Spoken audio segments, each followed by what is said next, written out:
Welcome, murderers, to The Wandering Crow. It's Mandy and Cameron. And we've got a special guest. Hello, this is JT. And we're going to have, I don't even know how this is going to work out, but we're going to have probably a very long discussion about Skinwalker Ranch. And I think it's going to be a lot of fun. Anything else you guys wanted to add? I am fascinated to, I'm honored to be here and be a guest on this podcast. And this is going to be very fascinating to me. I'm very excited. Yes, this is a very interesting topic, and there's so many levels on it. I did quite a bit of research here, and I still feel like I've only scratched the surface. Mandy, you said you got stuff from way further back, and I didn't even go that way. So 1776, baby. That's going to be pretty wild to hear. Okay, so we're going to get back at you after the intro song. All right, murderers. See you in a little bit. Bye. There is a medicine story that tells of Crow's fascination with her own shadow. She kept looking at it, pecking at it until her shadow woke up and became alive. Then Crow's shadow ate her. Crow is dead Crow now. Join us as we attempt to look through the wandering crow's eye to find the gateway to the supernatural, to seek to know the unknowable mysteries of creation. Welcome to the Wandering Crow Podcast.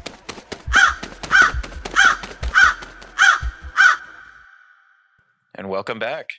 Welcome, murderers. All right. So, guys, we talked about this, murderers, a little bit before the show. There's just so much with Skinwalker Ranch. I'm sure you guys can agree. So JT had the idea, let's go through it chronologically. And it seems as though I'm the one who went the furthest back, although everybody's got some really interesting aspects to share, which I'm very excited to hear what everybody else researched.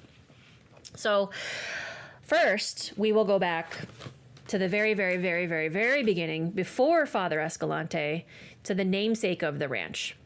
Now, the ranch is called Skinwalker Ranch. It was not always called Skinwalker Ranch, but we all sort of have an idea, and I have had many a rant about skinwalkers on this podcast already, and we're only in our 13th episode, so I feel like I don't need to lecture everyone again.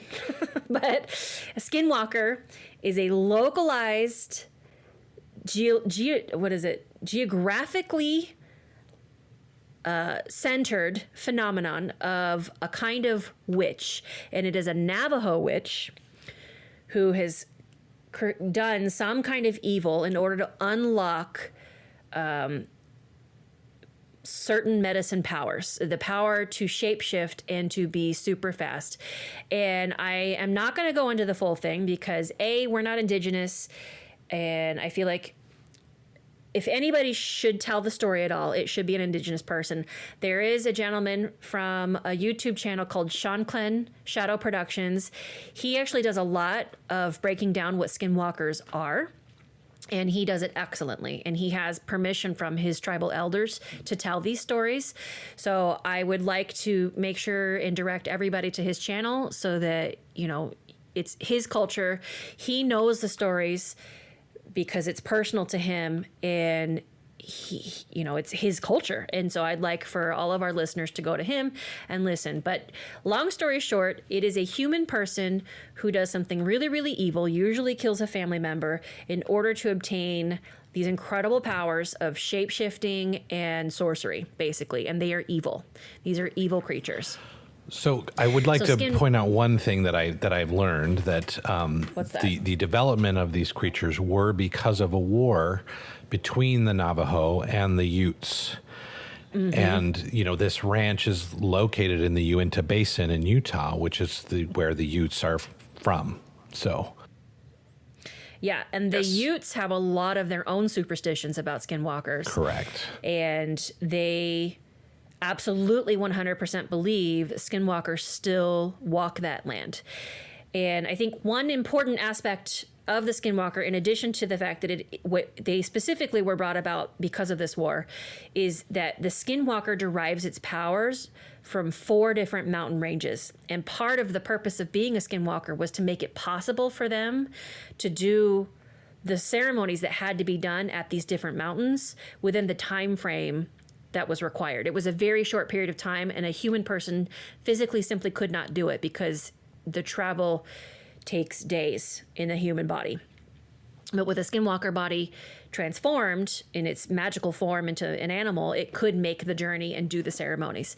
So one of those mountain ranges is in Utah, one of those mountains, one of the sacred mountains that is needed. And I believe Skinwalker Ranch, I've heard it said a few times that mesa that butts up against the ranch is the path of the Skinwalker. So the supposedly Skinwalker Ranch is directly on the pathway that the Skinwalker would have to travel to get to one of the mountains. I've heard that too. Yes. And then the Utes regard it as cursed because of that. Mm-hmm. Yes. Yep. So so that's all I want to say about the Skinwalker part of it for now, because it will come up again, I'm sure, as we're talking about the different phenomena. But very much so.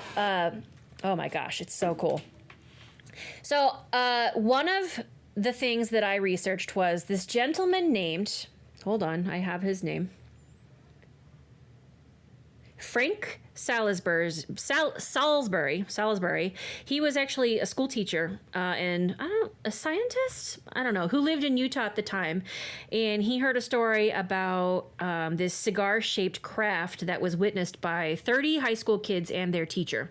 And it was within 50 feet of them. And he was so fascinated by this that he decided, I'm going to go ahead and I'm going to do some kind of scientific study of this. So he went through cataloging thousands of quote-unquote UAP sightings, and he actually was able to discount several of them. He was able to prove that like 90% were just normal things that were just misidentified.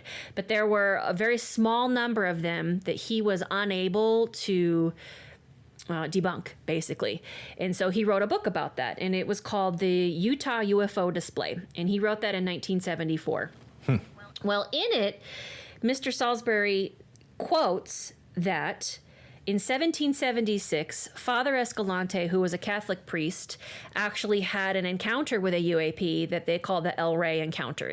And Mr. Salisbury describes that Father Escalante saw some kind of flaming fireball over the land when they were in the Uintah Basin. Now, I wanted to actually see the full account. I wanted to see it for myself. So I went through and I found, you can actually Google online the Father Escalante journal, and it's posted. I mean, he made this journal available. He gave it to a group after he finished so that it could be, I don't know, memorialized or whatever. So I read through the entire journal in its entirety twice and skimmed it a third time, and I could not find this actual fireball account. Now, it's certainly possible that that portion of the journal was scrubbed in the resource that I found, but it's like a Utah, it's like ISIS, like preservation website, and they have actual screenshots of the journal in the handwriting in Spanish, and the version that I read was translated into English. So I looked and I looked and I looked. I couldn't find it. But, oh boy, but I did find some stuff that I think the two of you will find very interesting. And murderers, I hope you find this interesting as well. So on August 30th, you know, what they were trying to do, what Father Escalante was trying to do was he was trying to find a route that would take him from New Mexico to California as quick as possible, traveling through Colorado and Utah. And he really felt like there was probably a route, and he wanted to be the one to find it. And along the way, he was hoping to convert as many quote-unquote savages as he possibly could. And he was kind of a dick about it, to be honest. He was very judgy as I was reading his journal about, in his words, their backward ways and their idolatry and their wickedness. I mean, it wasn't as bad as some other accounts that I've read, but it really annoyed me when I read it. But so they've traveled through, they've made it through Colorado, and they're just right on this, what are they, on the eastern border of Utah.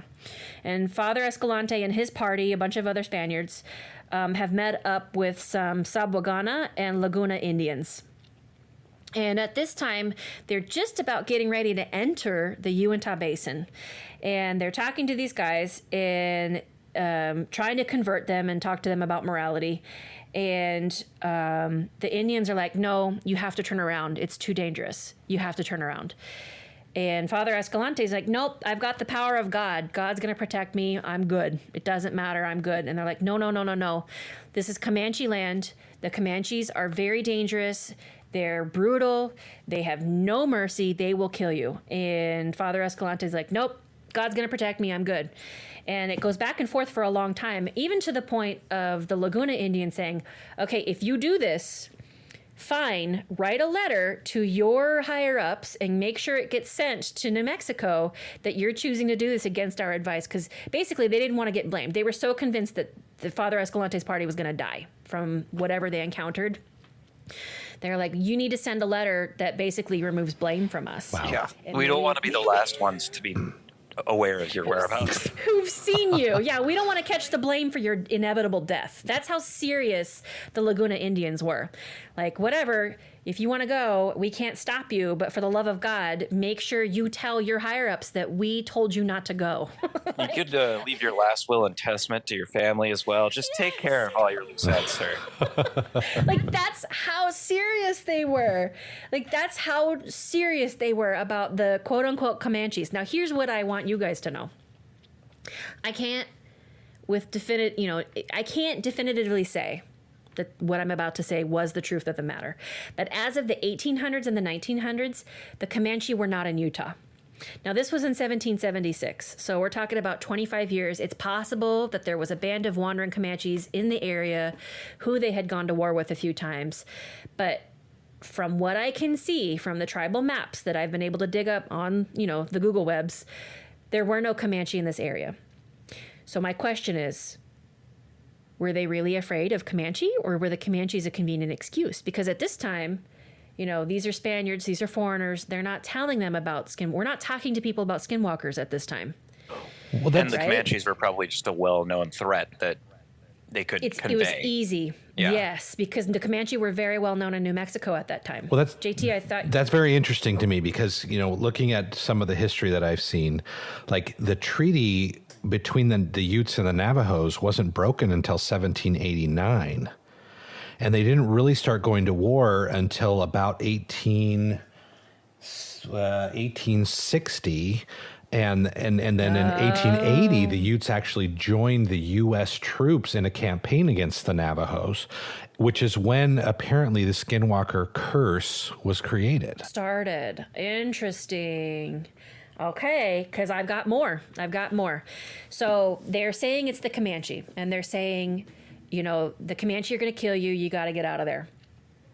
So August 31st, finally, the Laguna Indians give up. And they're like, okay, you know what? Fine. Here's a guide. He'll go with you. He'll show you.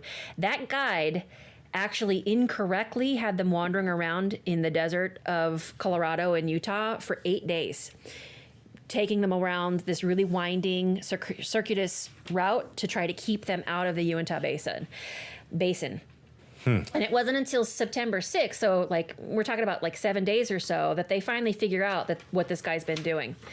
And so they're like, dude, stop it. We're going to leave you behind. And he finally agrees, okay, fine. I'll start taking you in the right direction.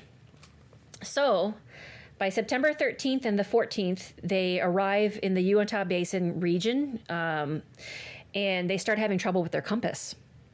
So at this time, they'll stop in a location, they'll take a compass measurement, and I didn't write down the actual measurements, but they would, for example, I remember one of the measurements was something 40, point something, like the longitude and the latitude. And then a few hours later, not having moved at all, they would check it again, and they would have moved an entire degree of either longitude or latitude east or west of where they actually were. See, now that's why you got to use the sun and avoid using compasses when you're in these places.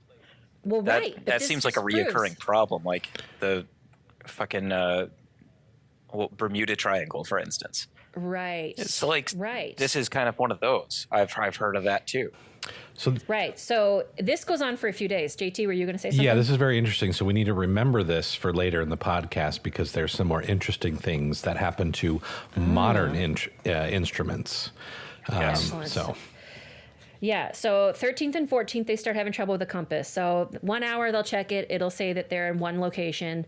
A few hours later, they'll check it again, and it'll say that they've moved an entire degree of latitude, which is that's a lot. That's a lot. So then they'll say something like Father Escalante will say, this must be some kind of weird error. We're going to check again when the sun comes up. So they'll check again, and when the sun comes back up, and then it'll go back to the previous measurement of geography, like, I don't know the coordinates that it had been the first time they checked. So this actually happens a few times. So this is around the 13th and the 14th that they start having this weird compass trouble, and it happens more than once. Then on September 16th and the 17th, they start to notice evidence of being followed and or observed. They find horse tracks and evidence that they say is the Comanche, but they never actually physically see any Comanche at any time during their travels. But they know and they can tell somebody's following them. On the 18th, they come across, but at this point, they're at the Duchesne River. They come across a ruined village in the Uintah, and they ended up naming it. He named it the Sierra Blanca de los Lagunas. Like, he can see the Uintah Mountains from here. So they're pretty close. Like, they're right in the heart of the basin at this point, and they find this ruined village. And they don't really know what to make of it. They just think maybe the Utes lived there at one time and then moved again later. But I think it's weird that there's, like, this whole village that's just, like, gone. Then on the 20th, one of their horses dies. It ends up with a broken neck, and they end up leaving it behind. He doesn't have any explanation that he offers. Just, we had to leave behind our strongest and best horse.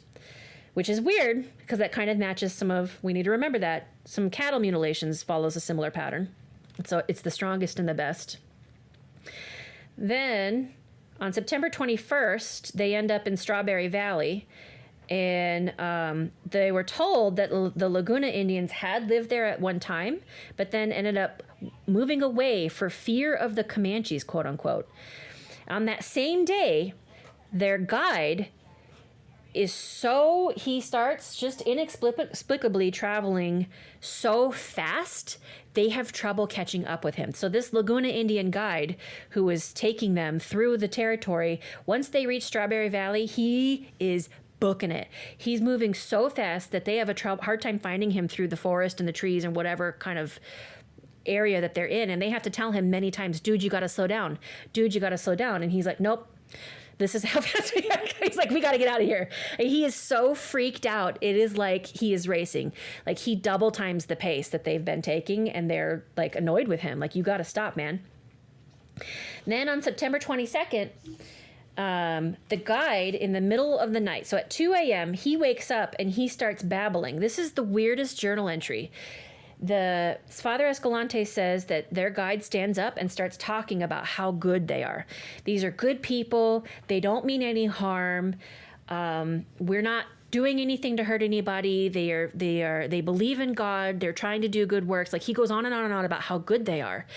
And at the end of the journal entry, Father Escalante says, I really have no idea if whoever he was talking to actually heard him, which I think to me implies they didn't see whatever it was this guide was talking to. But the guide, for whatever reason, decided at 2 a.m. he needed to plead their case.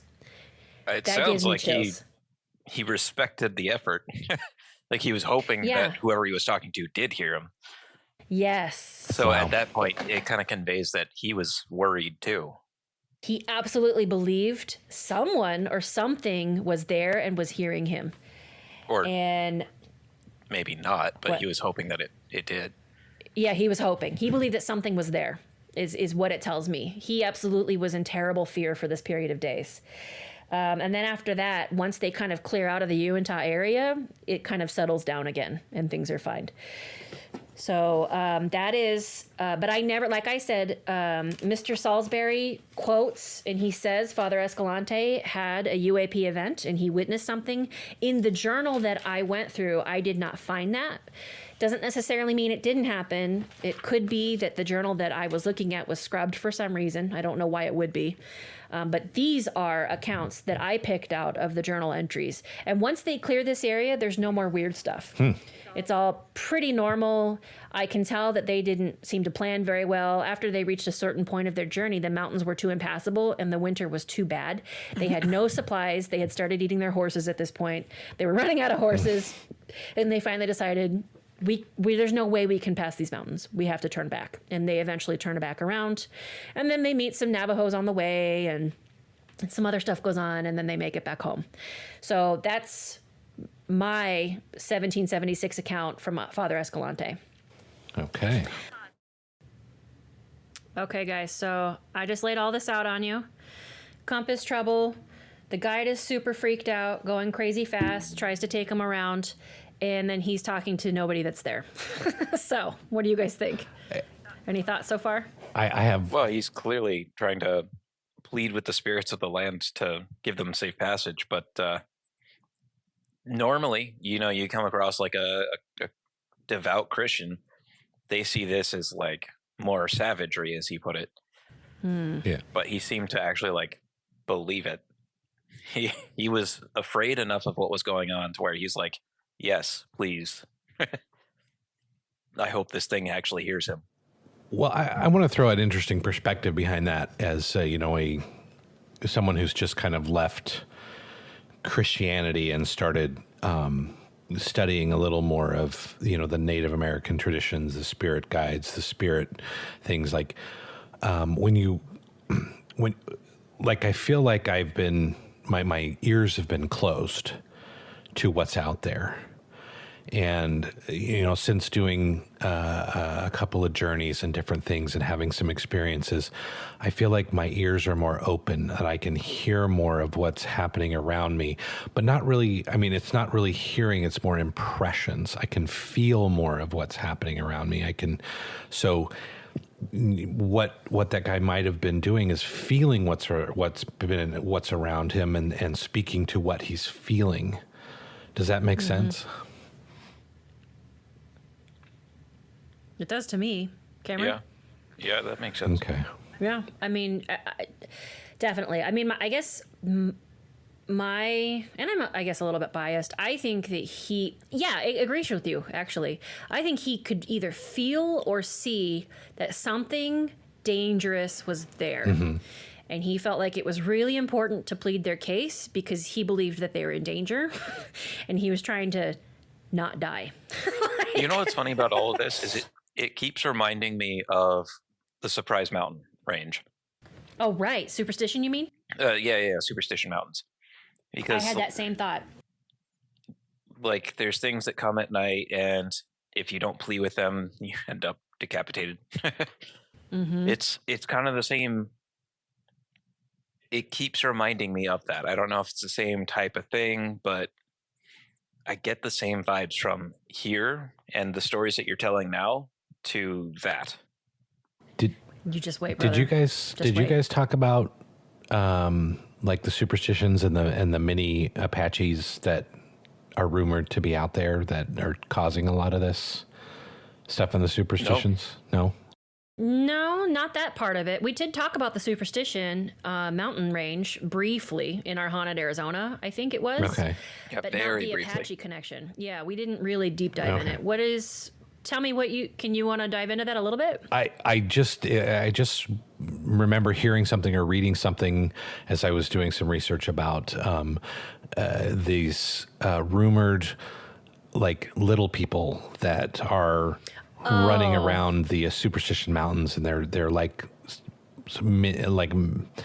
miniature Apaches that are savage that are causing these decapitations or causing these problems in the superstition. It's just a rumor. It's just something that I heard that's like when you we've had some friends that refer to them as trolls.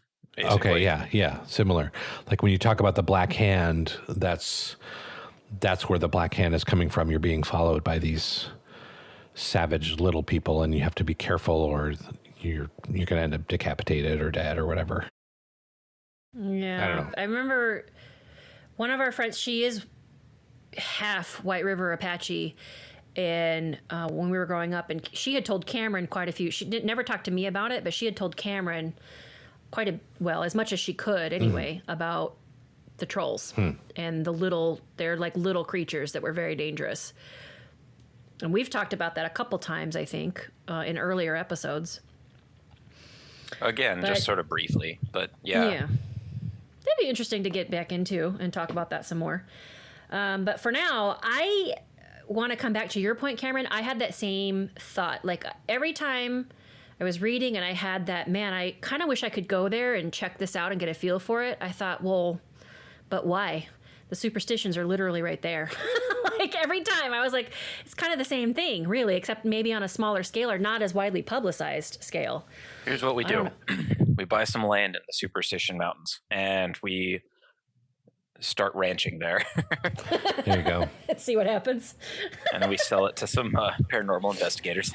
Yeah. We'll talk about that too. There's an area here in Phoenix that is rumored to be a like a UFO hub or area where there's a lot of UFOs, and it's actually between, I think, you know where the new 202 goes behind the behind South Mountain, and kind of scrapes along the Gila River Indian Reservation right there.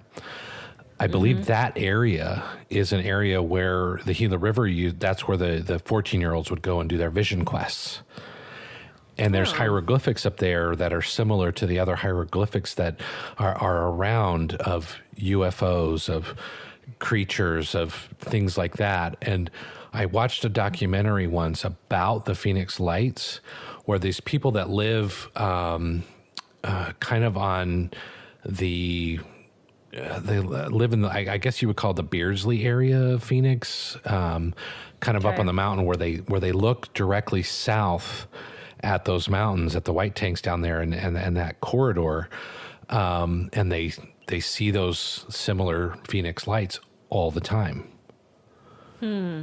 Interesting. So that's just. I mean, I think what I'm hearing you say is we need to do some paranormal investigating of our own. Right. Just here locally. Really, so anyway. Yeah. All right. Well, back to Skinwalker Ranch. So that's 1776. So a lot of stuff happens in the interim. There's wars, during the Civil War? We have a contingent of Buffalo Soldiers that come out and are kind of in this area, and they are all apparently, I was reading this, Freemasons. The majority of the Buffalo Soldiers who were out in Utah were Freemasons. I did hear that. Read that.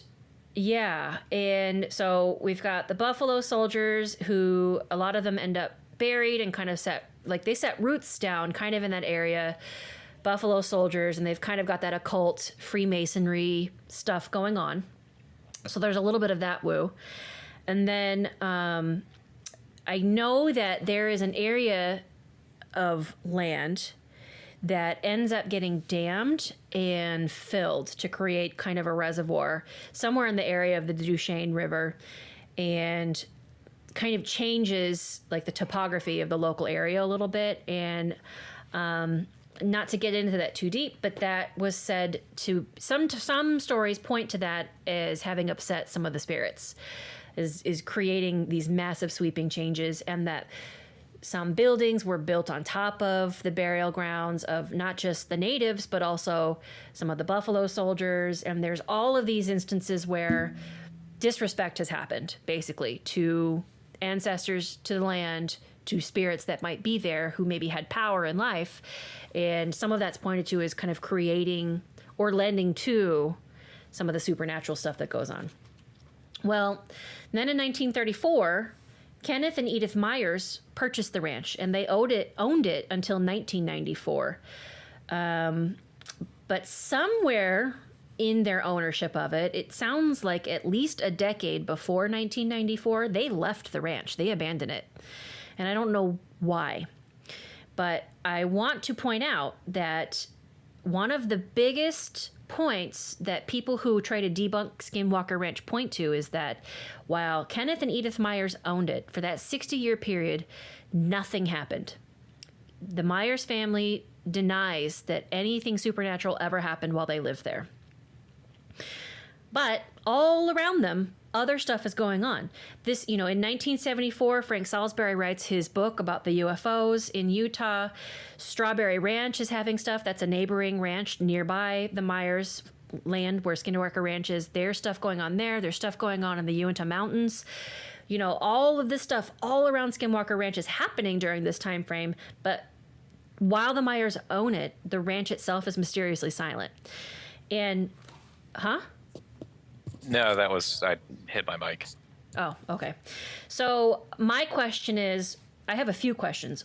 A, when did they abandon it and why? And B, I do have a question, and I'm hoping JT can lend some insight to this. The Myers family were like devout, hardcore Mormons. And my impression as an outsider of the Mormon religion is that Mormons can be very insular, and I just, even growing up, I had one of my best friends growing up, Spencer. I tried to ask him because I wanted to know more about his religion. I would even just try to ask him basic questions about the organization of the religion, and he would get so uncomfortable. He started telling me about something called corms and the way that it's organized. And he was like, you know what? I don't want to talk about this. This is really weird. I don't want to talk about this. I'm like, wait, no, I'm not trying to be a dick. I really want to know. I'm not. And he stopped. He clammed up and he wouldn't tell me anything. And I wonder if it's possible, being deeply in a Mormon culture would have impacted the ways that they did or did not report or did not deal with anything supernatural that might have occurred. And JT, you may be able to speak to that. What do you think about that? Do you have anything to add? That's interesting. So, yeah, you talk about quorums, and, the way that the church organizes themselves is it's very geographic. So each ward, you have it broken down into the nuclear sorry, I almost said the Swedish word for congregation there. The congregations are broken down, at the smallest point is a ward. Within that ward, you have quorums, you have a quorum, the elders quorum or the high priest quorum, or, and that's very, the men are the quorums. So based on your priesthood level or ordination is dependent on what quorum you are, depending on your age as well. It's also age specific. So from the time you're 12, when you first receive the priesthood, you're a deacon or a deacon's quorum.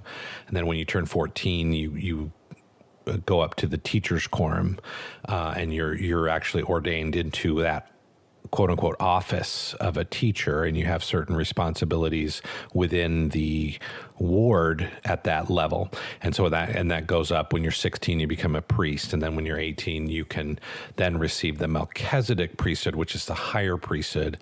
As a young boy, you're or a teenager, you have the Aaronic priesthood. So that's the priesthood of Aaron that Moses's brother had. And then Melchizedek was a high priest, I think even before Moses. That's where the Melchizedek priesthood comes from. So, and then you have, you're an office of an elder, and you're in the elders quorum, and then there's high priests. To become an actual bishop of a ward, you have to become a high priest to do that. I never progressed any higher than an elder in the church before I left, and so I've never been a high priest. I've never been in the upper leadership of it. And then from the ward you have stakes, and then from the stakes you have regions, and you go from there. So that's just a quick Reader's Digest version of the organization there, and it's all organized by how many priesthood holders are in that geographic region would determine a ward. So, or determine a stake. So that, I don't know if that helps answer that, but when it comes to beliefs of outer worldly beings, I think that's more of a situational or personal belief. Like for me, I've always believed in extraterrestrials because I've always believed that this world was not the only world that Christ visited, especially after he was crucified and returned. I believed that there were other worlds that existed in this galaxy that Christ went and visited after he was resurrected. So we also believe that he visited the Americas, and a Native American tribe he visited Native American tribes that ended up actually becoming Native Americans after a time. So that's a whole nother story, a whole nother topic that could be breached or talked about with that. But when it comes to paranormal, we definitely believe in spirits. We definitely believe that we were spirits before we came to this earth and got a body, and that we will die and our spirits will continue to live, and then at some point we will be resurrected like Jesus was and get our body back, but have it be a perfect situation. So whether the Myers just ignored what they were doing, I do know that, so there's a lot of things coming out about the church when it comes to how discipline happens when there is a quote unquote sin. They keep it within the church. They don't allow it to go out. Like there's a lot of pedophiles or sexual sins that don't get reported to the cops because it's dealt with in-house. Internally. Yeah. So there's a chance that the Myers family just was like, okay, we're not going to talk about these things because we're not crazy, and we're not going to let other people know this is happening, even though it's happening all around us. Right. Okay. So possibly. I personally think stuff did happen to them. There's a few clues in some of the reports from others around the Myers.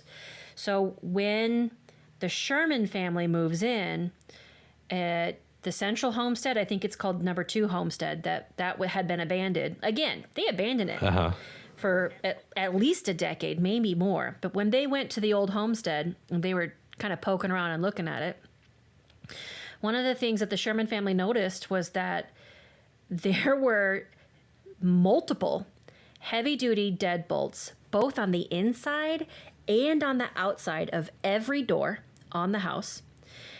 Every single window was bolted shut.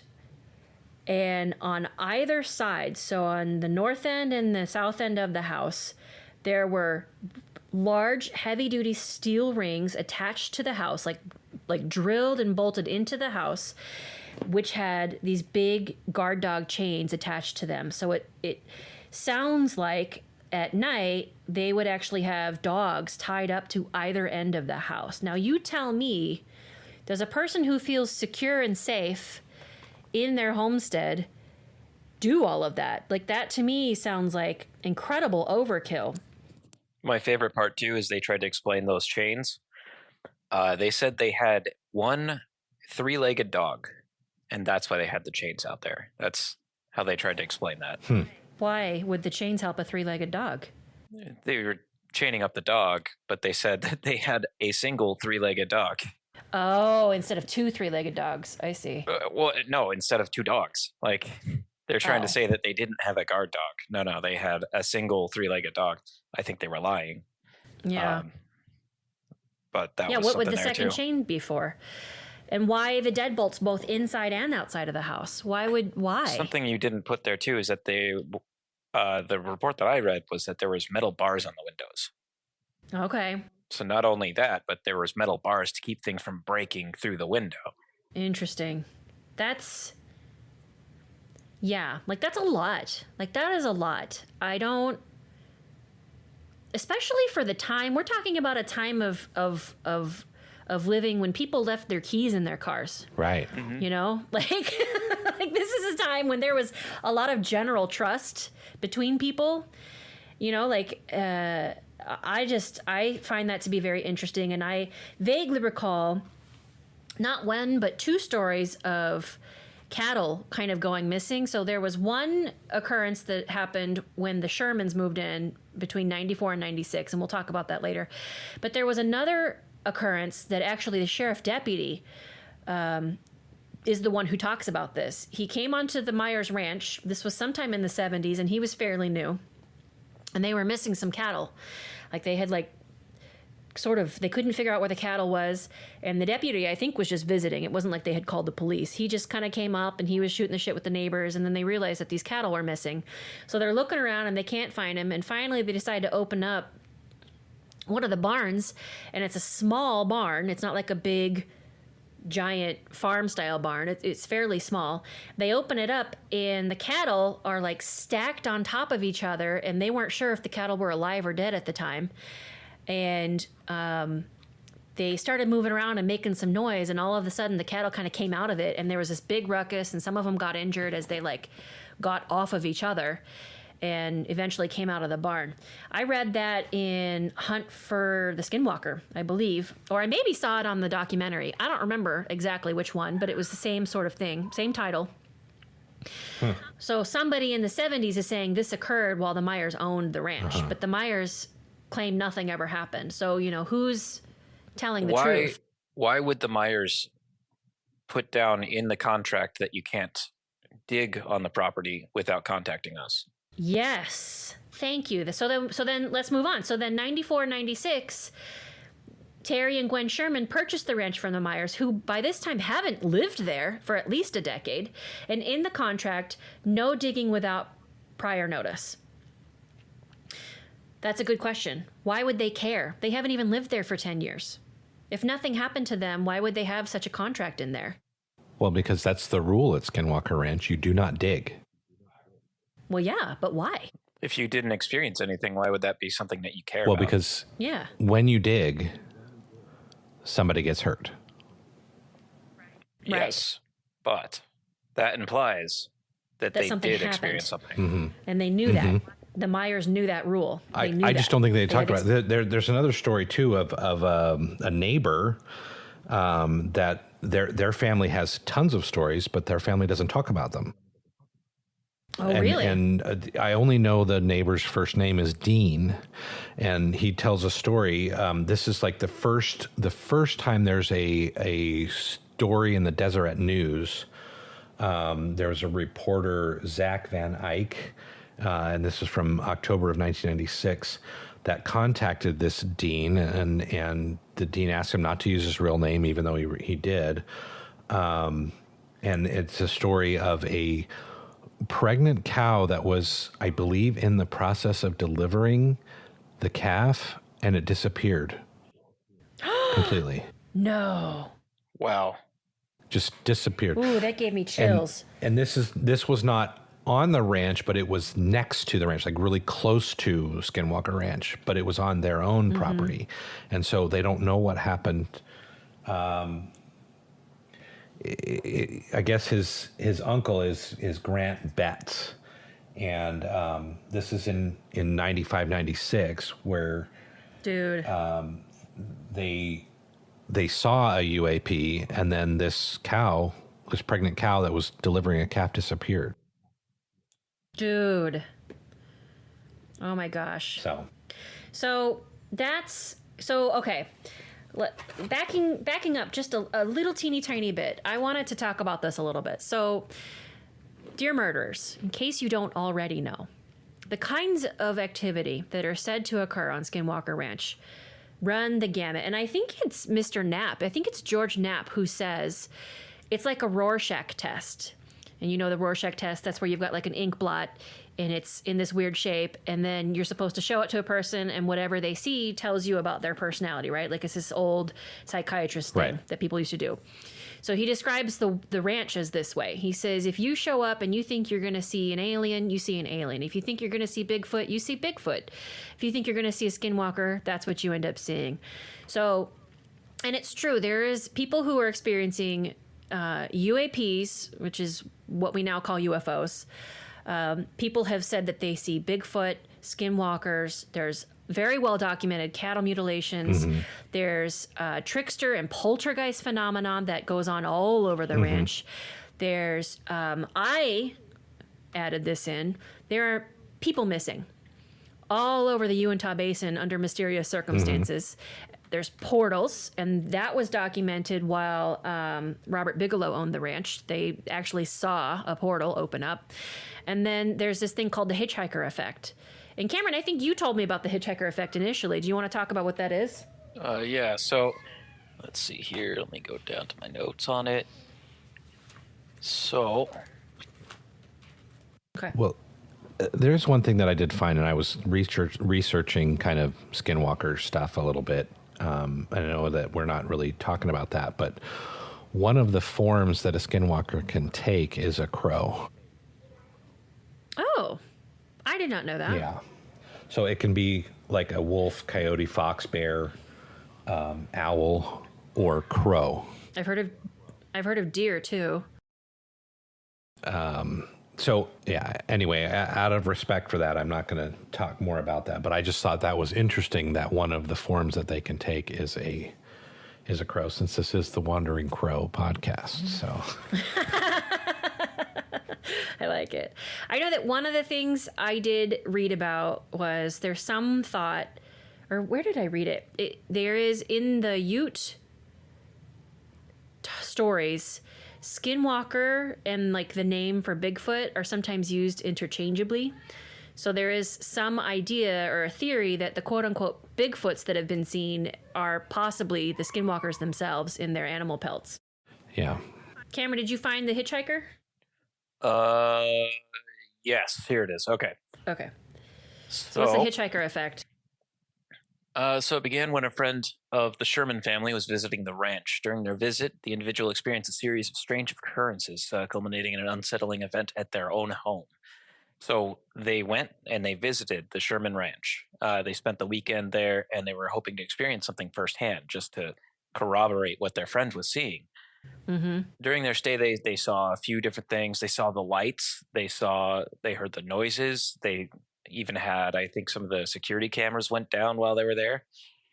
It Really? left them completely unnerved, but they never really saw anything, like no skinwalkers, no entities. They just felt like they were being watched the whole time. So when they did leave, they went back home, and they lived several hundreds miles away, and they had that feeling stay with them. And throughout their time at home, they were unable to sleep. They had sort of lingering paranoia. And one day they actually had sleep paralysis, where they saw a figure that was all black with no distinguishable features standing over their bed. Wow. And Ooh. so it came from Skinwalker Ranch and followed them back home, as if to say, you're not safe once you expose Anywhere. yourself to us. We know where you are. And that's so the hitchhiker effect got its name because it's so common. It's a well-known part of the Skinwalker Ranch phenomenon is that people will say stuff follows them home. So Yes. that's what so literally I think- it's hitchhiking with you. I think that was just one of the first depictions of it. When they had their friend come over, like, hey, I think we're going crazy here. Can we get some outside eyes on this? And it followed them home. Yeah. So, and ever since then, you've had different paranormal investigators that have the same sort of thing happen. It's like you said, it's pretty common now. Yeah, People that go it's very visit common. it, expecting to see something that open themselves up to that experience, sort of draw it in without knowing to their own homes. Man. So, and I think George Knapp talks about that, but let me tell you who George Knapp is. So, but to recap, so we've got old stories, old indigenous stories of visitors, lights, things that these days we would describe as ships or objects entering into the mountain. That gets talked about a lot on the Secret of Skinwalker Ranch show. Then we've got the 1776 accounts from Father Escalante. Then we kind of fast forward 1934 to 1994. Kenneth and Edith Myers own the ranch, and according to them, nothing happens at all. But according to neighbors and other people, lots of stuff was happening. And then in 94, the Sherman family buys the ranch, and they own it for 2 years. Nothing happened at all, by the way. Don't dig. Don't dig, or, Yeah. Maybe keep those bars up. Yeah. What locks? Locks are perfectly normal. Yeah. Yeah, so 94 to 96, the Shermans move in, and this is when they start reporting all kinds of crazy things. All right, so 94 to 96, and I think everyone here, the three of us, do we all know the story of the wolf? And I think that's the first real thing that happened to the Shermans. That's probably the most famous story. Yeah, does anybody want to tell it? Go right ahead. Because I don't think I've actually heard it. You have Really? Oh my God. Is that weird or what? That's so weird. Okay, so the wolf. Cameron, did you want to tell it, or do you want me to tell it? Yeah, you're better at storytelling. I'll let you do it. Okay. So this is famous. Like, this is like the story of stories, and it's told in Hunt for the Skinwalker. It's a book that's written by Colm, Kelleher, and George Knapp, who arrive on the scene after this, right? So this is a story that's told to them by the Shermans. So they tell it in the book, and it gets told in the documentary by the same name. So Shermans had just moved in, lived there for a few weeks, and they're starting to get their cattle settled in. And they've got a bunch of calves who are in a small pen, chilling out. There's a very light rain, and all of a sudden, this black creature kind of starts trotting up to them from across the hill, and it's a dog. Except as it gets closer, it's not just a dog, it's like this ginormous wolf thing. It's huge. They say that the head of this creature actually comes up to the chest of Mr. Sherman, and they sometimes I might accidentally say Gorman because they used a pseudonym when they were first telling these stories, but we all know that it's the Shermans now.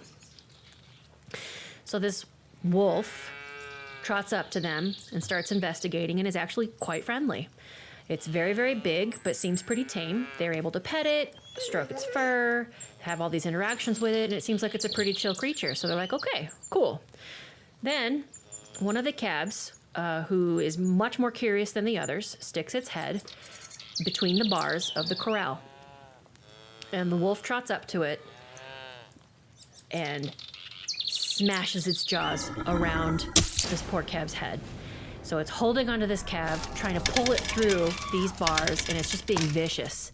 It goes from this really friendly, chill animal, very big but chill, to just this vicious creature that's shaken, and the poor calf is crying and in just terrible distress.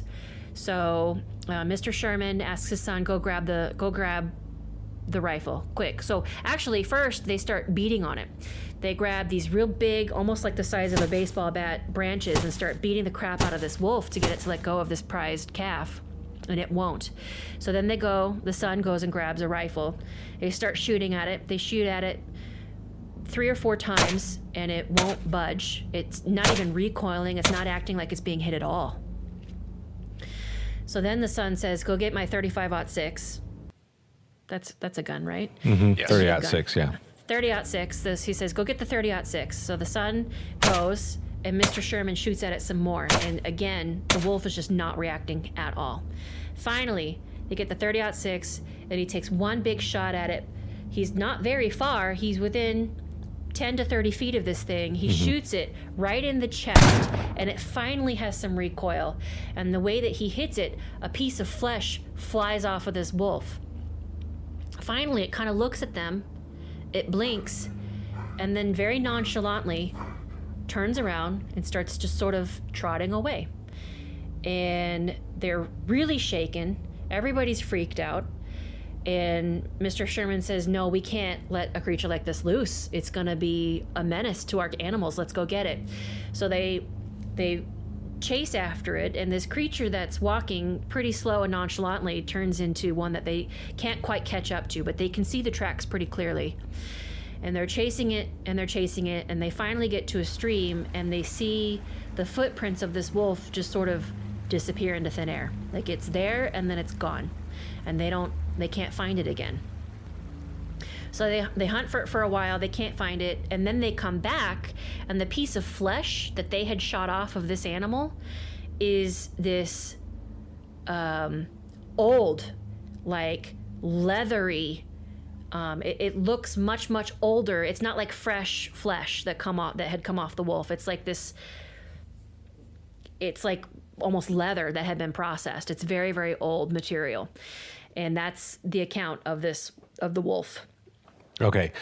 So I have heard that, but not to that great detail. And there's a detail about that's interesting, because the size of wolf that was is a dire wolf, which is a wolf that has existed. They have skulls, and they've found cows recently on Skinwalker Ranch where there's a part of the rib bone of the cow that's been bitten through, and the only thing that can bite through a rib of a cow bone is a dire wolf, because of the power, the back of the jaw that has the bite force to get through without shattering its teeth. Like a coyote would shatter its teeth. Even a regular wolf would, or a dog would, their teeth would shatter against this hard cow bone. But they found a carcass of a cow that has had a hole in the rib that could only be done by a big wolf like that, by a dire wolf like that, which is very to clarify, cool. The bone of the cow, that was like a modern bone, or this is like an archaeological find of an old cow? No, it's like a cow that had only been eaten recently. Like one of the dismembered cows. Yeah. Just they randomly came across a carcass of a cow that had probably only been there for, I think it had only been dead for like 6 months. Dang. And this is just like within the last few years. Wow. It's part of the show. There's an actual episode about it. I think it's one of the more recent episodes of season 5 that they talk about this, and they take this piece of bone in and have it analyzed by somebody at the University of Utah, and they say, okay, the only thing that can do this is a dire wolf. That's insane. Right. Oh my God. Well, one of the things I want to say is, the detail. Now, Colm and George are very careful to point out they touched this thing, they felt it physically, they could smell wet dog because there was a light rain. Like, there was all of the physical, it was a very physical creature. It wasn't this corporeal ghost of a dog. It was real. It was physical. They actually interacted with it. So that's a very interesting. I love that extra detail that you've added. That's very, very interesting. Yeah. So that's the first story. And they thought it was someone's pet, probably. They thought someone had let their big giant wolf pet wander around, and they ended up complaining to some board or somebody a local ordinance or somebody about the wolf problem, and they basically got laughed out of the office. There's no wolves here. There haven't been wolves here for decades. The last one died in the 50s, was shot. So, and Miss Sherman was real pissed because they did keep having recurring sightings of the wolf and other very, what they say, large-headed dogs as they lived there. And they're actually in the documentary, they actually have video of a very large creature walking away from them. And it's really interesting because it's, I guess, wolf-like, but I would not have been able to say that if someone hadn't said that's a wolf, because it doesn't look entirely right to me when I looked at it. Well, So- yeah, because a skinwalker in that form is not fully a wolf. Mm-hmm. It's not like a werewolf where it turns fully into a wolf. It's they still kind of, they can't fully walk on all fours. They're kind of, it's like, if you imagine a human form kind of hunched over, but that looks like a wolf and is hairy, but that they can't quite get all the way to the ground with their front paws, but they can. Does that make sense? Yeah, I know what you mean. So, Yeah. Cameron, what do you think? So I'm kind of just curious, like, they had video of it, and what do you mean by it didn't look completely right? In your words, like what was wrong about it? In the hunt for the Skinwalker, and this, I don't know if it was video that the Shermans took and was given to George Knapp later, but in the video documentary, they do show video, and it's old. It looks right to the period. It's zoomed in pretty heavily. Like, I can see, like, I'm remembering it in my mind's eye. I can see what looks like a tail, but it didn't necessarily look like a wolf's tail. Like, it was weirdly shaped. And it was a little bit more like a blob and less, like, I couldn't clearly distinguish all four legs and, like, the space between the belly and the ground. I don't remember being able to clearly distinguish a formed head that was distinctly like, yep, that's some kind of dog. That's some kind of wolf creature. That's a canine of some kind. It was clearly an animal. Like, it was definitely animal in the way that it was moving. And I wouldn't have said it was a bear because it was way too skinny for that. But I couldn't clearly say, yeah, that's definitely either a canine or that's some kind of big cat. Like, it was somewhere sort of in between. And now that I'm really thinking about it, Paranormal Caught on Camera actually has footage of a weird creature recently captured within the last 5 years or so of something black traveling in the area of Skinwalker Ranch. And it almost looked like an aardvark. Or, your land sloth, Cameron. Like, it wasn't Okay, right. that's odd. You know what I mean? Yeah. So it was animal-like, but I couldn't clearly say, yeah, for sure that's a wolf.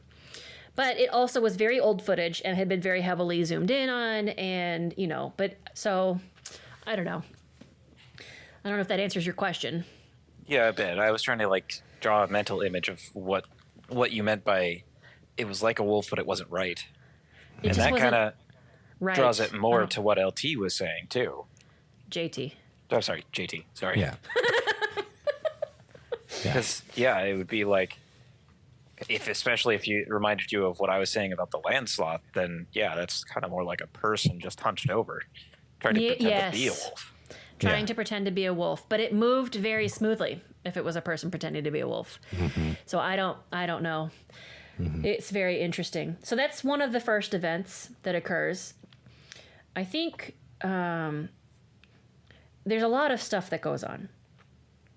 And in my mind, as I'm first unraveling the mystery of Skinwalker Ranch, my head is immediately in the spiritual, non-physical, and it's immediately in the, is there something about the geography that's causing mass hallucinations?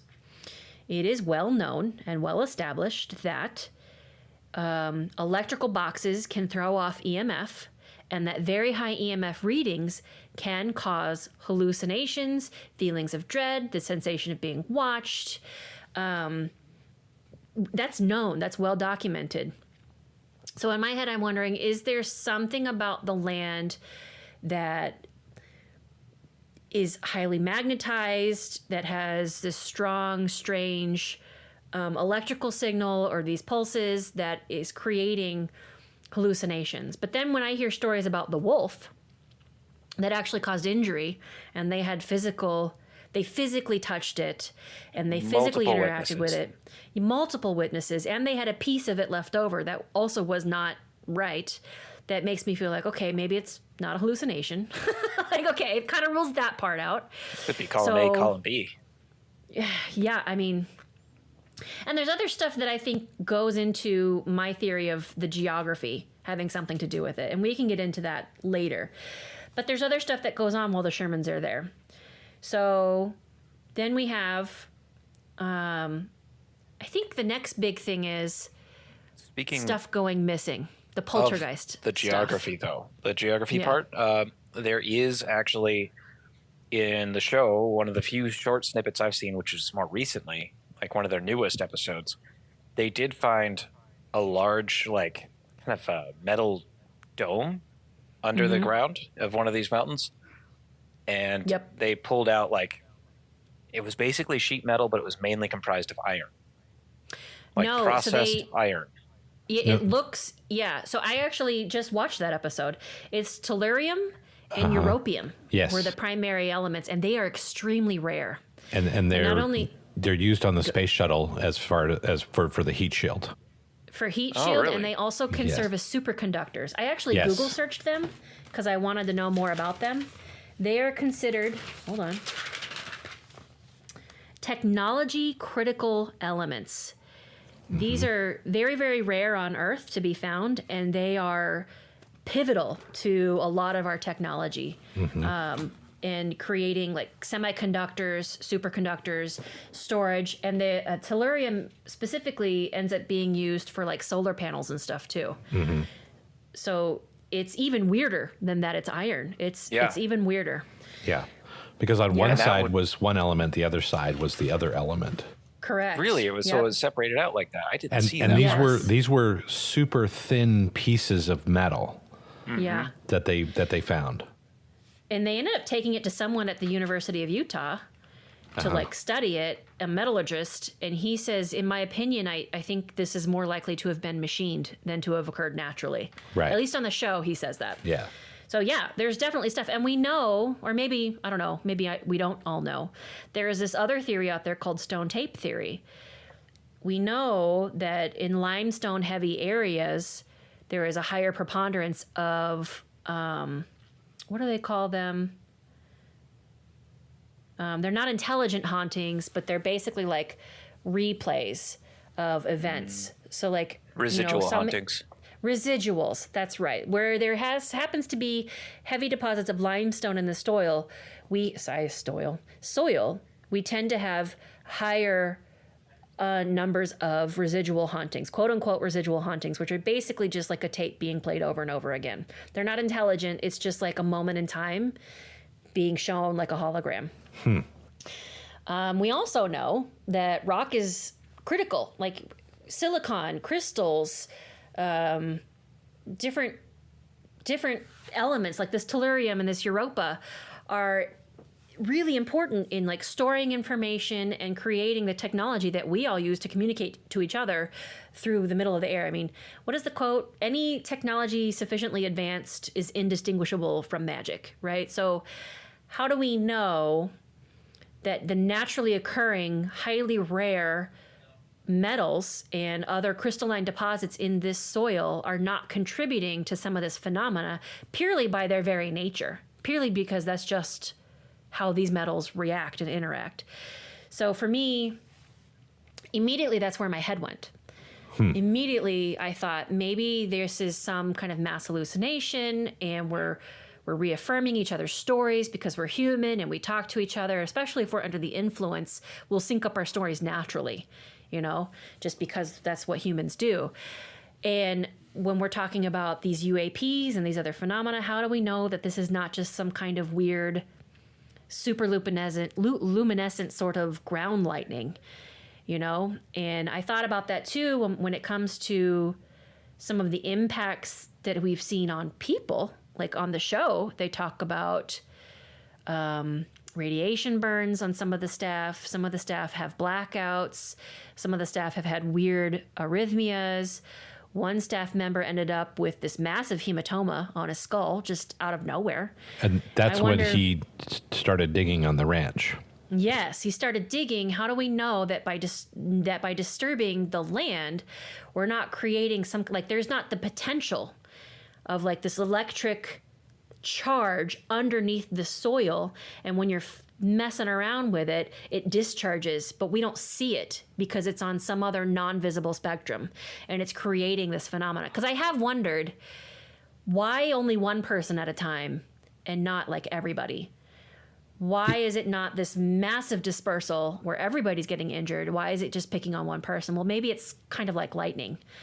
But it doesn't explain the cattle mutilations. It doesn't explain the weird poltergeist stuff. Okay. So that is weird and interesting, because the Travis, who's the main the main astrophysicist on the show, he was at Homestead too when they were kind of doing some research on it, and he pulls back this cement top that's on this little cement box because they want to see what's in it, and he's over the top of it, and then all of a sudden their radiation meters start going off, and he actually gets an actual radiation burn on his face and on his hand.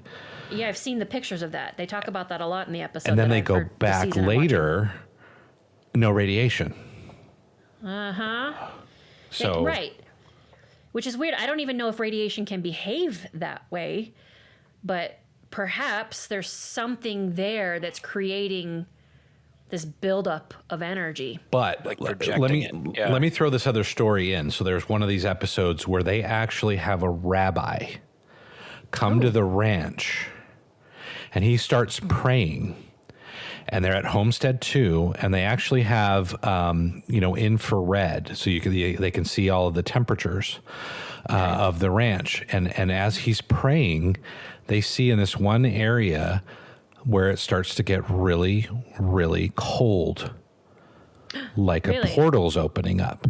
So the rabbi is saying that these prayers actually open portals. So they actually opened a portal, and then they go back and they look at the footage again, and there was actually something that came out of the portal. I heard that story. That is such a crazy story. You got to watch that episode. I think that's in the first or second season. Wait. I want to know if something followed that rabbi. Right. Interesting, right? I would love to hear that. Well, wait a minute. Hold on. We're getting our timelines confused. So we're still in 1994-96. Right. Well, we haven't even gotten to Robert Bigelow yet. No. We should save that for the next episode. I actually do have to take off. Oh, you do? Yeah. Okay. I had something at 5:30. I was sort of putting off. Shit. Okay. I didn't know that. Well, okay. So, okay. We've gotten to 1994. We talked about the wolf. We need to next talk about the poltergeist activity. Yes. So, and I'd also at some point like to talk about their post digger. Yes, exactly. That's the story I want to tell the most. So you can tell it. So, okay. But for now, we're going to say goodbye, and we'll come back. And JT, you be interested in coming back and finishing up with us? For sure, it yes. It might be a multi-series episode, I think. That's this fine. Is going very well. Yeah. Okay. There is something else that I found in my Skinwalker research that I do want to bring up again, too. And it's actually, there's Norse beliefs of Skinwalkers. What? Yeah. I want to hear that. So, next time. Oh my God. All right. So there's so much really interesting stuff that we're going to talk about. I had a lot of fun so far. I didn't even realize it. We're like an hour and 15 minutes in. Right. Amazing. It didn't even feel like 20 minutes. So, all right, let's close it out, and we'll come back next time. Cameron, ready? On The Wandering Crow. The Wandering Crow. Thank you, JT. Bye.